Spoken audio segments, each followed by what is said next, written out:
All right, I think we're ready to begin.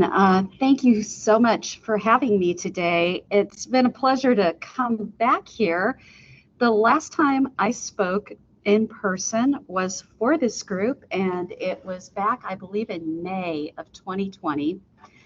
And I did, I believe, 2 classes for that. And I came home, and my boss called me and said, "Hey, how did it go?" And I said, "Oh, I think it went really well." And he said, "That's awesome." He said, "I need you to come get a box and get your stuff because you are going to be working from home till probably June." And as is the case, I'm sure for most of you, June 2020 turned into more like June 2022. So it seems appropriate that the first in-person engagement I have is back with you guys, and I could not be more pleased about that. So let's get to it. Getting into IT management. Now what? Rhetorical question, although feel free to raise your hands if you like. There's no judgment here. How many of you have seen the best member of your team suddenly get promoted into management and flounder like a fish out of water? How many of you have seen what I call an accidental manager? Just like, the term accidental DBA, they may or may not be the best person on your team, but they're the ones that upper management gets, and they say, "Swish and flick, you are our new manager, go." And you watch that person frantically trying to keep their head above water for the next year to 18 months. Both of these scenarios essentially happen for the same reason. A lot of times we don't see a promotion into management coming. And when we get it, there is no place to turn to tell us how to do this job. And therefore, you tend to fall into every hole in the ground that comes your way. You question if you were ever the right person to do this job. What were they thinking? And you wonder if they're wondering what they were thinking too. The truth is, they probably do have the right person in many cases. You just lack some resources. And this is particularly true in IT. In business training, there's often management training that goes with it that better prepares that person. In IT, it's hard to find. So that's why I am here. And that's what we're going to be talking about today. Hopefully this is going to be helpful. This is me. So I have been working with SQL Server for 9 years. I took over the leadership of my team almost 2 years ago. And I'm going to talk a little bit about my experience and some of the things that I had learned. And hopefully you'll find some things that will help you along, whether you're currently in management or you foresee a day when someone calls you into a meeting and does the swish and flick thing to you. So the meeting invite that changes everything. How it happened for me was COVID happened, and as the Great Resignation hit a lot of the nation, it hit our company to an extent as well. And I received a meeting invitation by some of the big guns in my department, very vaguely worded. I couldn't discern what purpose they had for me there. So I went in there with some sort of trepidation because I had no idea what to expect. And I was told that my boss's boss was going to go run a different department. My boss was going to step into his position, and I was going to take over the team. For other people, you might see it coming, right? A lot of times you do the job before you get the job, and that's not an uncommon scenario.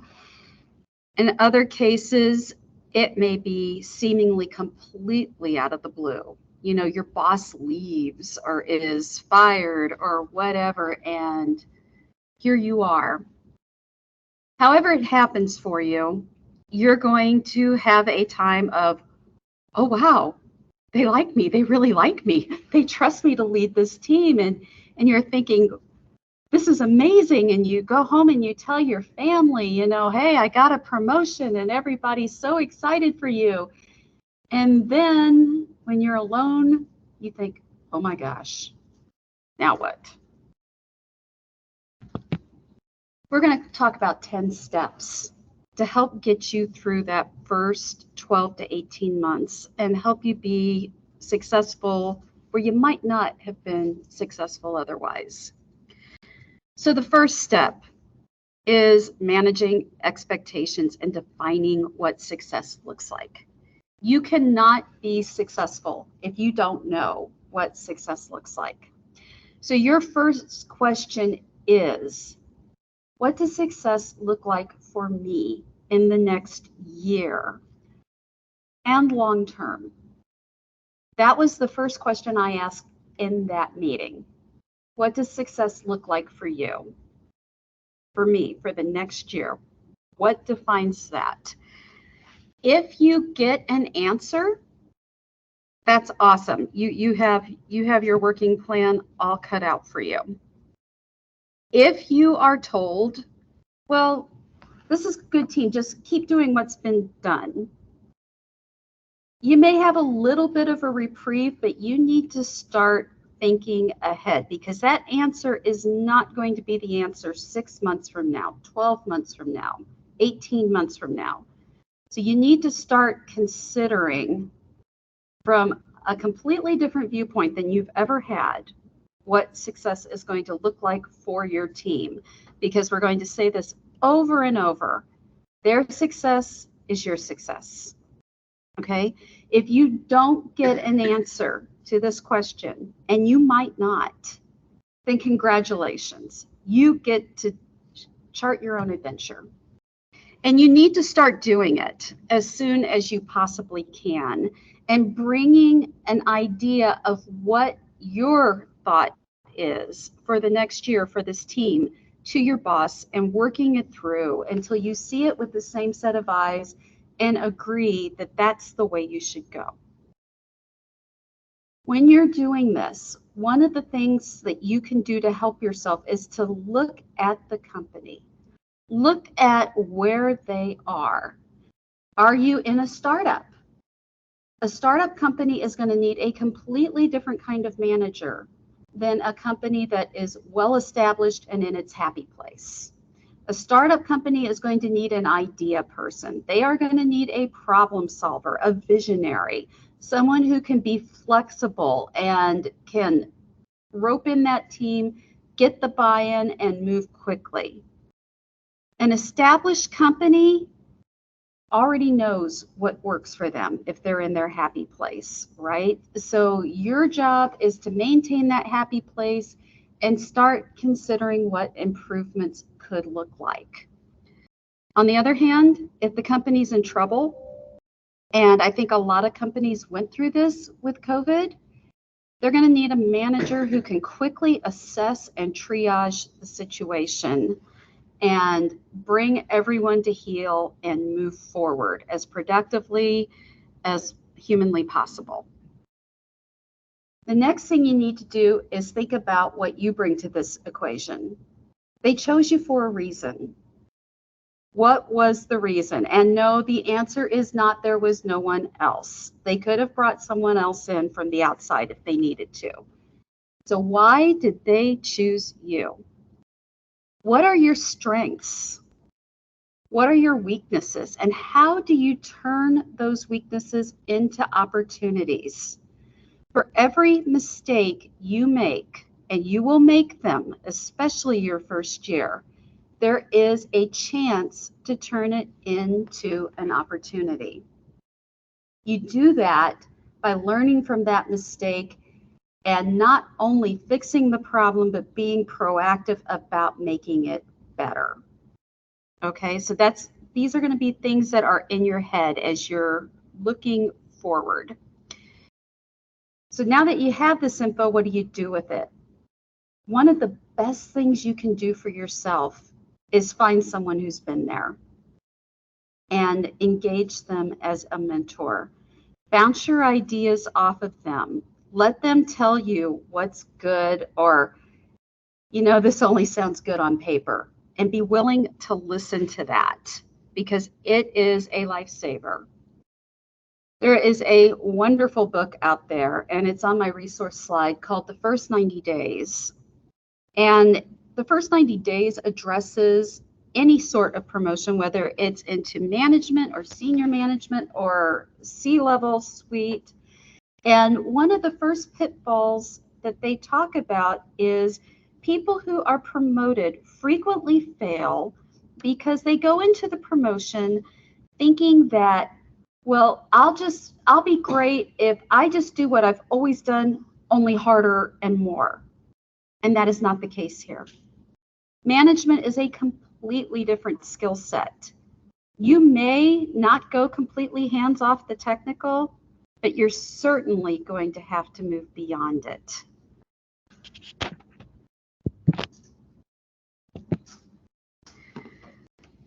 So now that we've talked about beginning to put together a plan, we're going to have to talk about all the stuff that you inherited, your new meeting schedule. I know for me, 16 meetings a week is pretty typical. I can go as high as 22 to 25. Context switching. If you're in this field, you're hat switching a lot as it is. You're going to be hat switching on steroids now. And yet you're going to be expected to maintain everything you've been given, everything that's dished out at you in a meeting, and what you want to accomplish.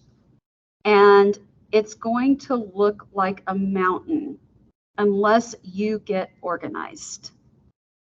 There are leaders of multinational corporations who do this all the time. And this is how they manage.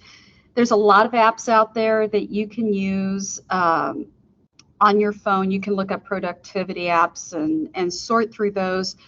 For me, I like Getting Things Done by David Allen. It's heavily shaped my approach, and it's worked well for me. So as I talk about how I do things, I'm going to just know that that's where I got most of it.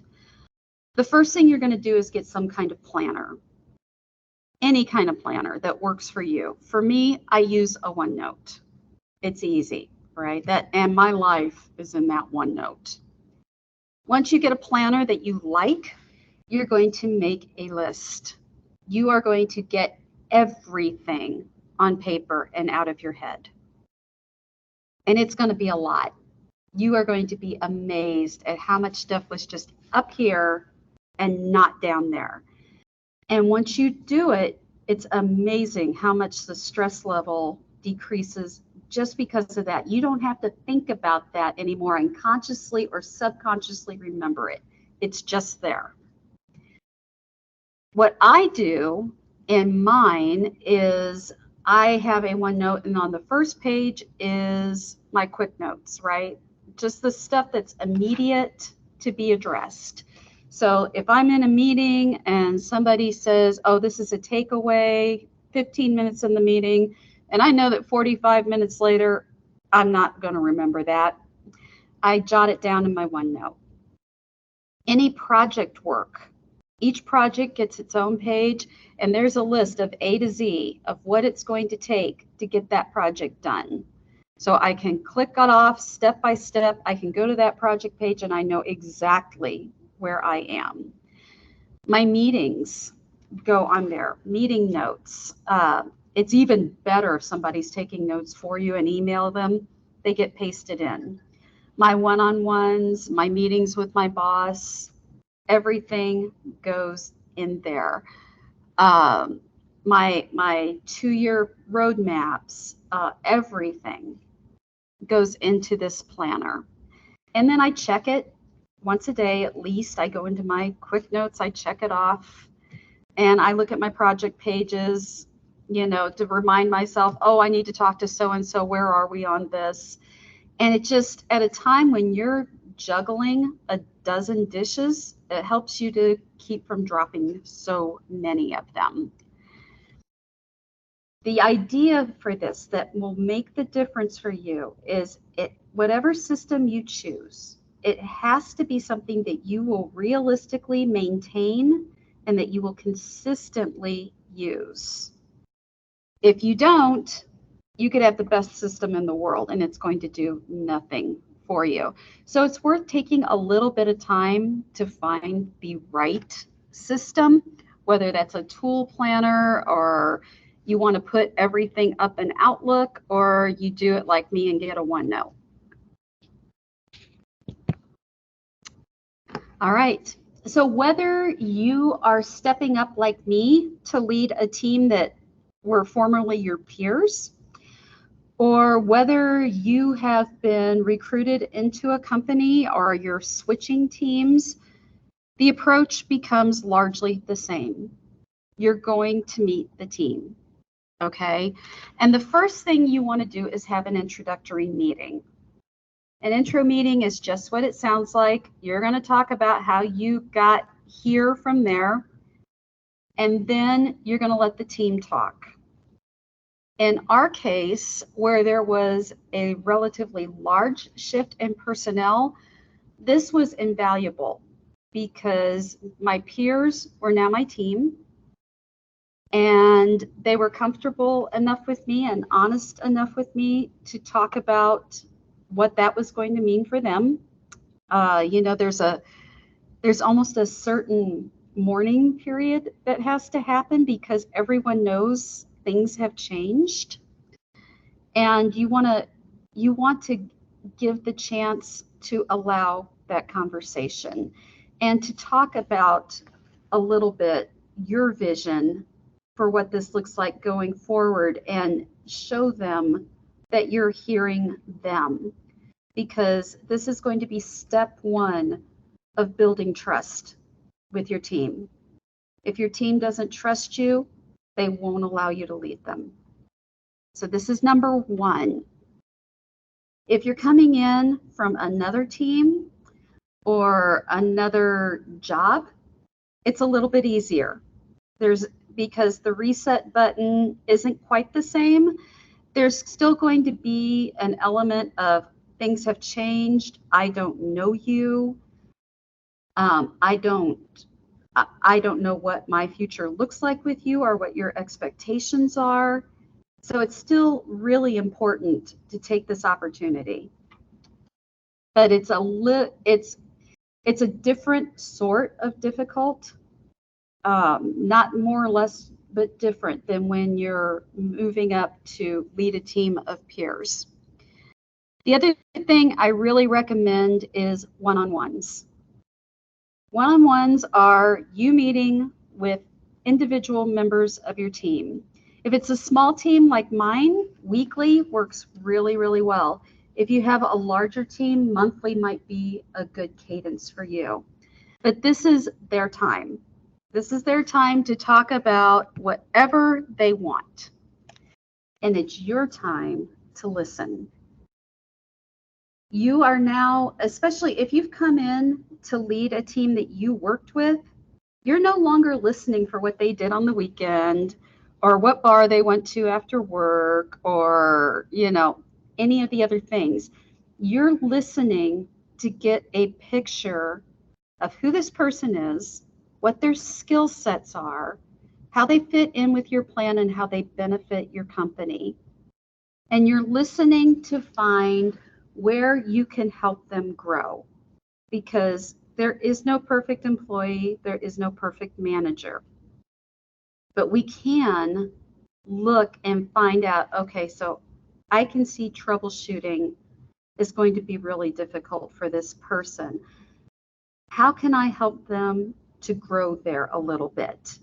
They may not be my primary person on this, but I don't want them to have no skill at it. So maybe you're teaming them up with someone, or maybe you're providing training, or maybe you are personally sitting with them if it's a strength area of yours and mentoring them through processes.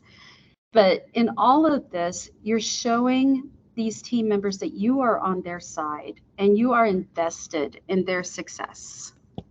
And if you can do that, if you can look for the win-win, then you are going to help them to see that you are there for them.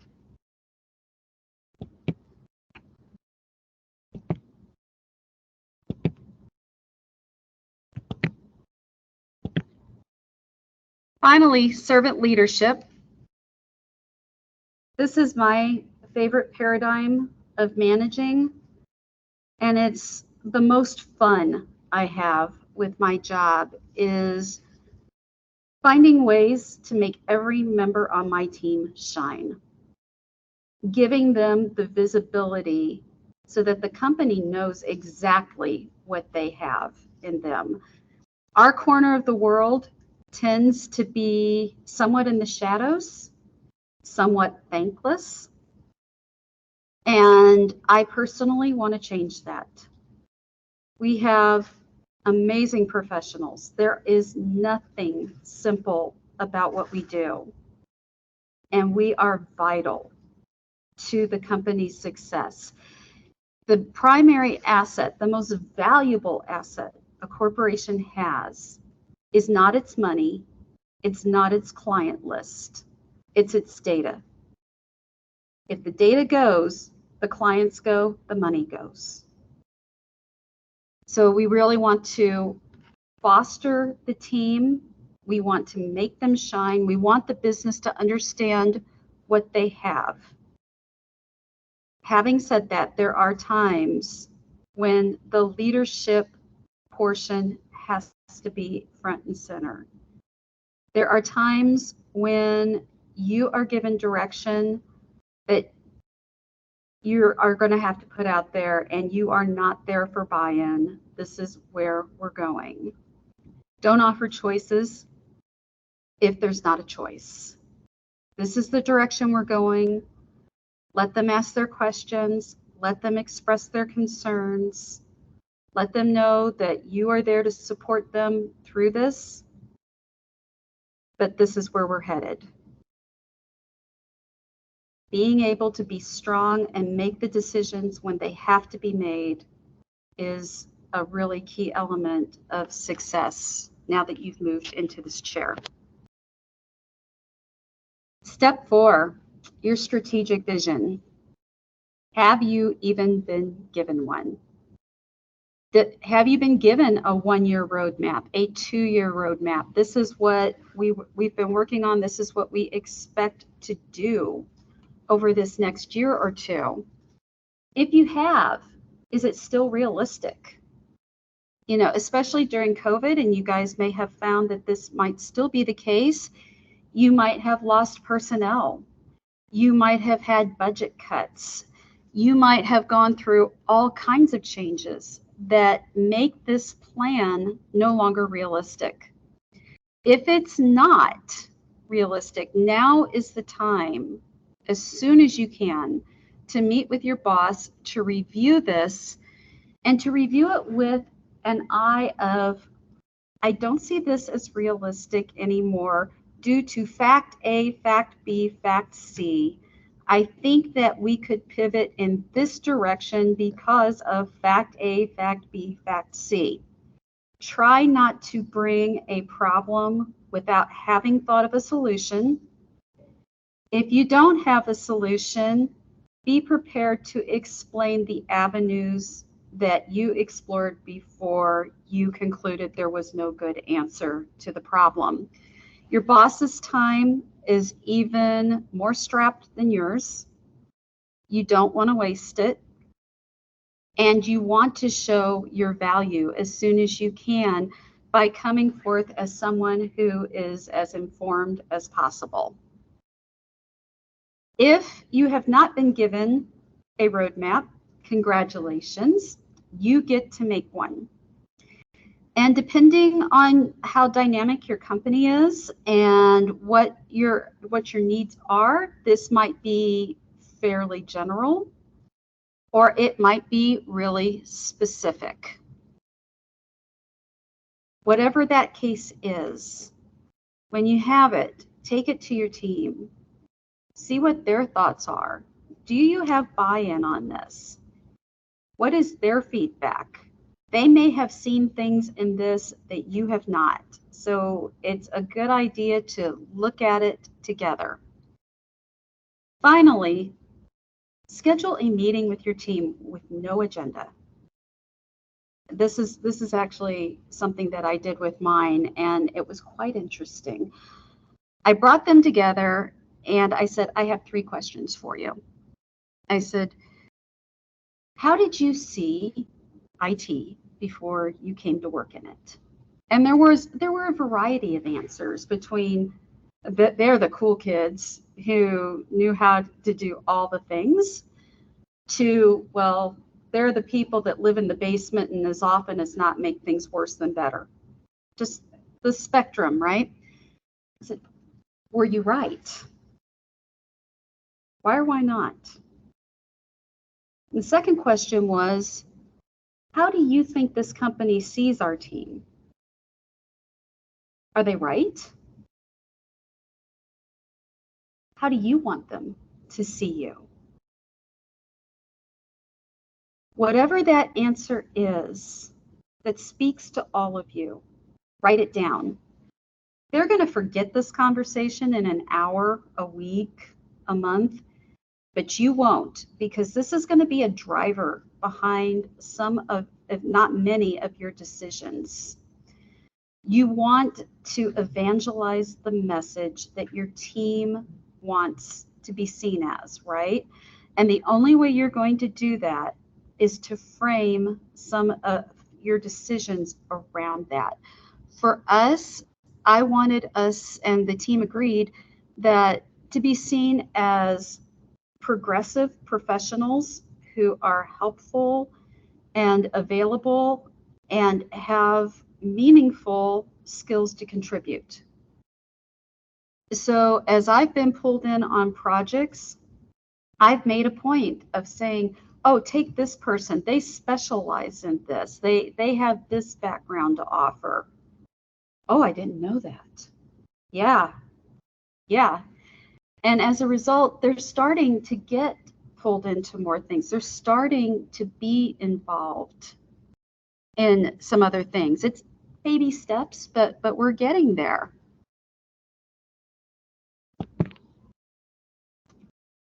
So long-term plans.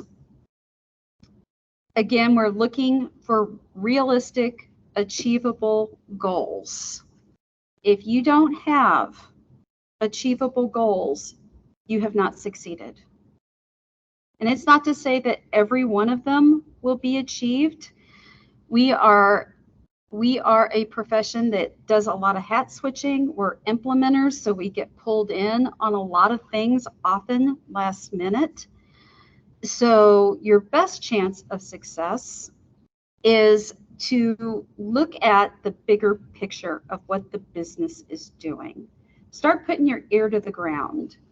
Where are they going?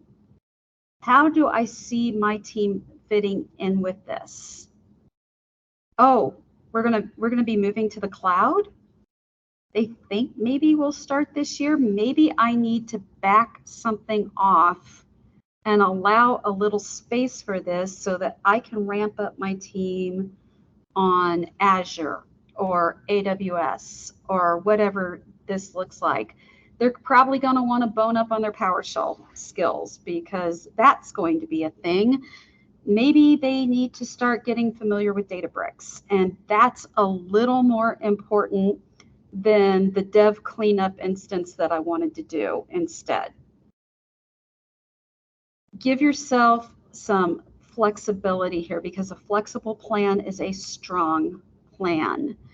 And when you know that something big is coming down the pike, say you have a SQL Server upgrade that year, try to give breathing space before and after the project, because you know that's going to be an intensive thing. You know they're going to be tired. You want to try to load balance wherever you possibly can, so that you're keeping them in mind, you're not fostering burnout, and as they give you input, listen to it.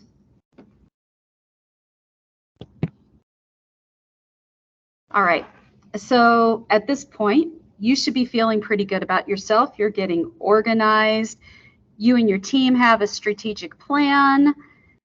And now you're going back and you're looking at all the incidental stuff that you inherited. You probably have 50 emails. Well, we were in the middle of this, and then that stopped. Or we thought we'd do this, but we haven't gotten to it yet. Meanwhile, you have your own stuff that you're wanting to put forth.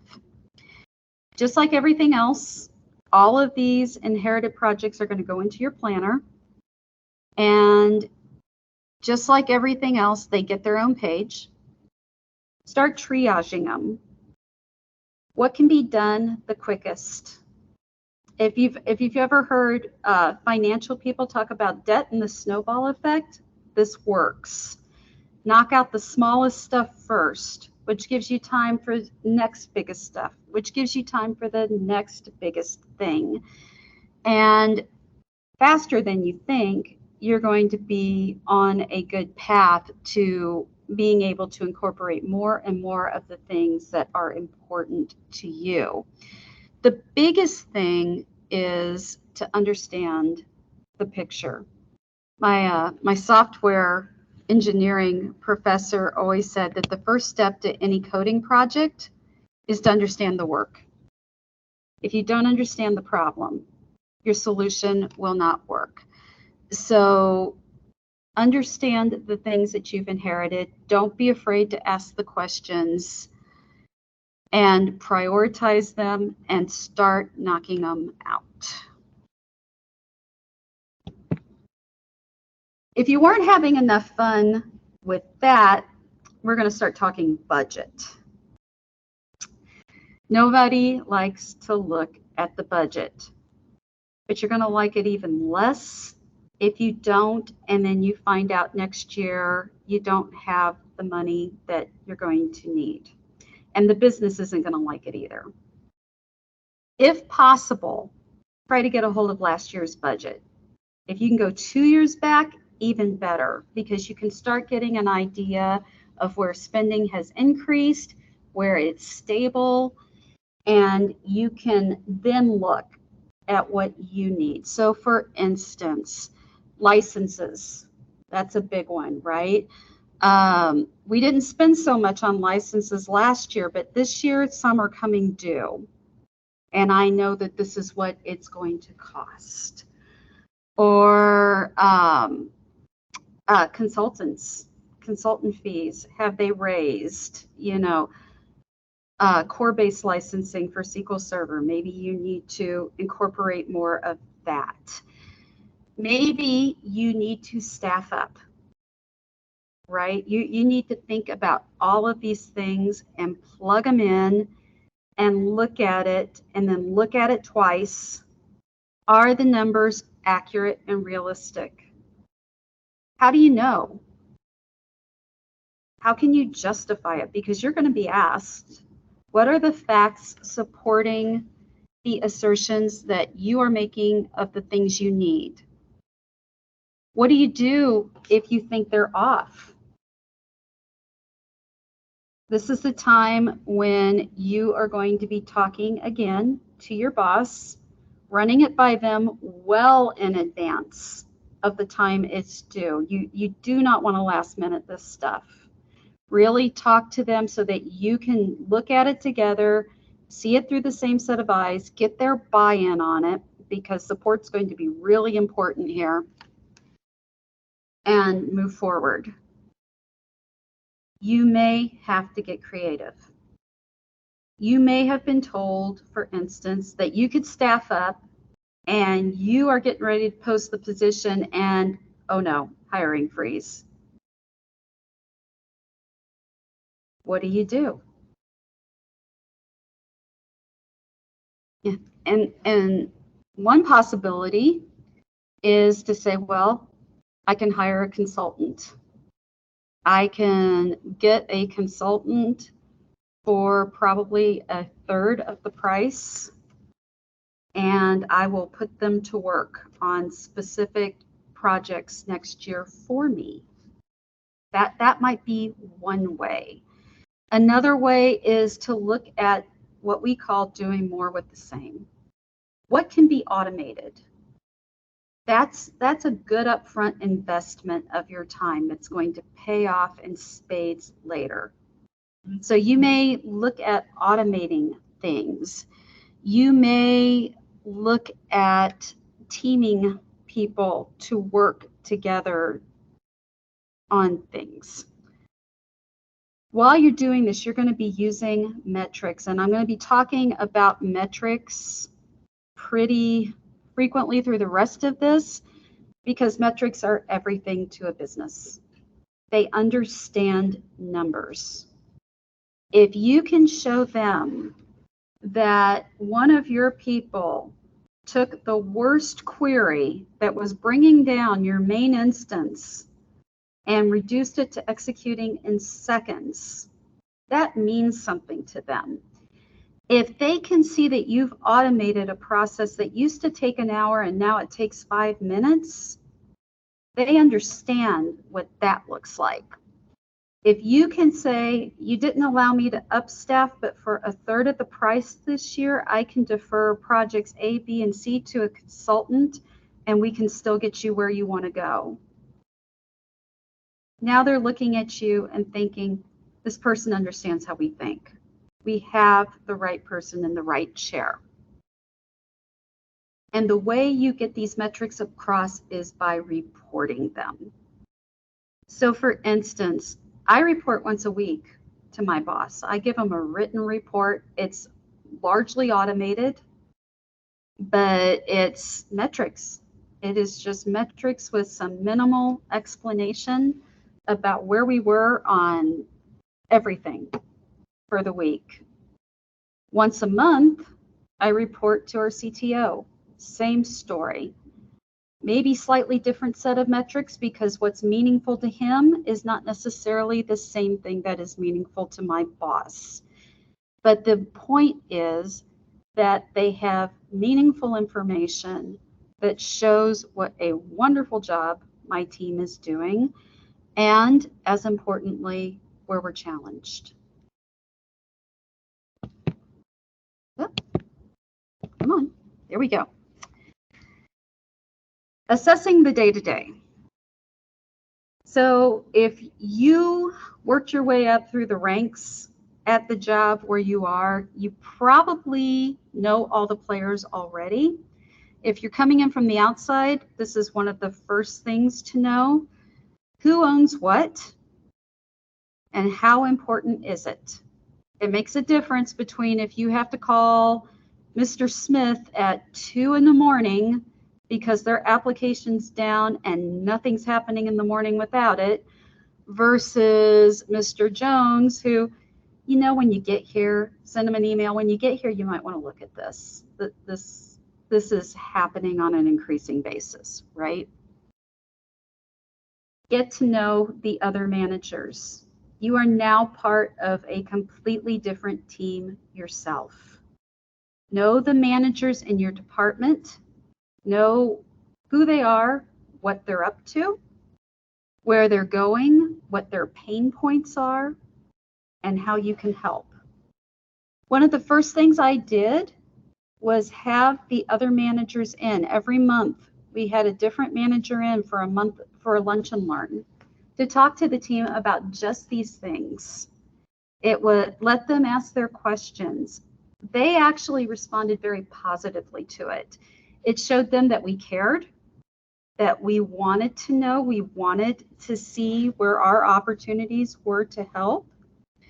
And it helped my people to understand better what they did. I would also recommend getting to know the other managers in the business. You know, talk to them in the lunch line, hang out with them a little bit. It is so important that they have a frame of reference for you, because sooner or later an emergency is going to happen. When the emergency happens, and everyone's lost the fine motor skills in their brain, and now they're in emergency mode, the potential for miscommunication is huge. Context covers a multitude of sins. And if you think that you're communicating clearly, there is a wonderful video on YouTube called the Peanut Butter Sandwich video. It's an old management workshop in which they say, walk this person through making a peanut butter sandwich. They've got all the ingredients. They've got your loaf of bread, your peanut butter, your knife. And the first person says, open the bread, open the loaf of bread. And they rip open the loaf of bread and bread flies everywhere. Okay, well, pick up a slice of bread and put some peanut butter on it. And they slop this big glob of peanut butter on it. And the whole point of this is to say, you know what you mean, but they don't know what you mean. And you would think this would come naturally because we're data people, and you would think that at $7,000 per logical course, SQL Server would know what we mean. It doesn't.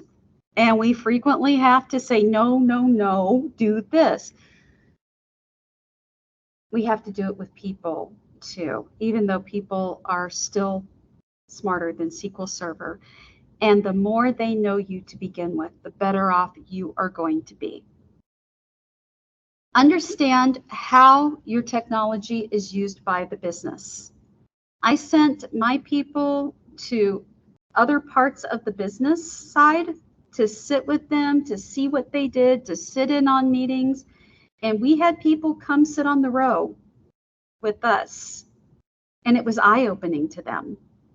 They would open up their application and say, well, this is what we're seeing. And we would open up SQL Server and say, well, this is what we see.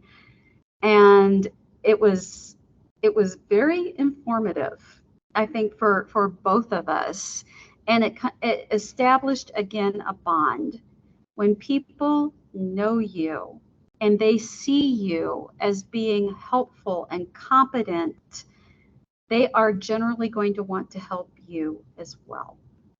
This also helps to evangelize that message we were talking about, that IT are not just the people that live in the basement. We have real skills and real value to contribute. Again, metrics. This is going to help you as much as your boss or your CTO. Look at your trends. Look at your ticket load. Look at your incident load. Look at your deployment load. Look at your project work and who is on it. And see what that trend looks like. So for instance, if you did 30 deployments on month A and 242 by month C, that should speak to you, right? That should tell you something valuable. Look at your people. Who's strong?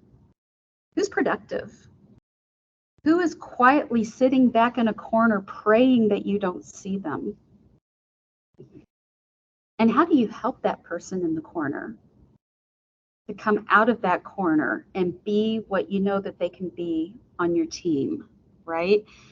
Look at precedent with this stuff, because if on month C you've done 242 deployments and your team actually pulled it off, you don't want the business to necessarily think, oh, we can do this going forward. You can use those metrics to say, we pulled this off, but it just about killed them. Can we talk about a different approach? Maybe we need to extend a project deadline. Maybe we need to have discussions about bundling deployments into a release. But you're not going to have those conversations without the numbers to back you up. So again, growth areas can be opportunities. And hopefully you are looking at your people and seeing different areas of potential and ways that they can grow. I have a person who came in with a real eye for detail. Anytime she coded, boy, all the guardrails were in place. The error handling was pretty pristine. And I looked at her and said, I think you could be great in security. And she has done more in security in a few years than had probably been done in the 7 years prior to her arrival. I had another person come to me with a PhD in research in a completely different field. She loves to drill down into the things. That's where she shines, and she's a very fast study. So I put her on internals, query tuning, and am starting her off in architecture. She shows all the promise of being successful in every one of those areas. We needed an automation person because, like many companies, you're always trying to do the best you can with what you have. And we brought in somebody out of Launch Code who actually came from the developer side of things. And it's been fantastic for us. He looks at SQL Server solutions in a way nobody does because he has this extra pane of glass to look through. And it has been tremendously beneficial. But I teamed them together. So my automation person and my internals person, when they activate their Wonder Twin powers, it's magic. When my security person and my research person get together, it's amazing. When the three of them get together, it's either phenomenal or frightening. Frightening in a good way. But you get what I'm saying, is understand how to help them shine. And by working together, they help each other to grow organically. It just happens without people feeling on the spot or, that they're not rising. They're rising.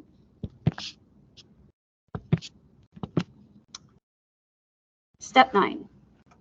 So your team is everything. If you haven't figured that out by now, that's my stance. Their success is your success. Having said that, it doesn't always have to be about work. You can have a little fun. This last year for holiday, instead of just giving them their gifts, I reached out to a few teams in IT and the business, and I made a scavenger hunt. They had to figure out the person and the team to go to for the first clue. That person sent them to the next person with the next clue. The final clue put them back at my desk for where they started, and that's where their gifts were. But in the meantime, they got to talk to people that they didn't ordinarily get to talk to. It was a lot of fun for them, and it was good for the business. A lot of your job is going to be giving feedback, positive or constructive, and it should be on an ongoing conversation. Your reviews should never be a surprise. They should be the logical outcome of a year's worth of conversation. They should always know exactly where they stand with you, and that's going to promote security and trust. When you are adding to your team, add carefully. Wait for the right person. It is worth that investment of time. And finally, building outside the team. No team is an island. We all depend on each other. It's going to sound controversial, but you can have all the data in the world, but without developers to make the applications to give that to the business, the data is meaningless. Without us to support that data, their development is useless. Without infrastructure and network, none of it happens. We need each other, and we need to promote that idea. To that, one of the best things you can do to be successful is to stay out of the blame game. When stuff happens, and it will, make it about process. If your process is that strong, people should not be able to easily break it. So when something breaks, the conversation should not be who did it. The conversation should be, where did the process break down? How do we fix it? How do we strengthen it? Staying out of the blame game is going to pull people together at a time when we need to come together and not fall apart. By taking blame off the table, people can step up and they can collaborate and they can get creative and they can feel safe to do it without thinking that they're going to be blamed or judged for doing so. You're going to find probably that there are some rocky relationships between your team and another team. The rockier it is, the more of an opportunity for you to step into the breach and show them that a new day has come, we are doing things differently, and that we are better together. So that pretty much wraps it up. I will say that management is one of the biggest challenges in terms of promotion that you will ever have, but I have found it to be thoroughly enjoyable. It is a joy to me to be able to show off my team, to develop my team, to show off how amazing they are. And I'm hoping that by looking at these steps, that you'll find that your journey in management is going to be roughly the same. And I have resources to help you get started along with this slide deck so that in a week, if you forgot where we were, this is where we are. So thank you very, very much for hearing me out over the last hour, and I'll take any questions anyone has.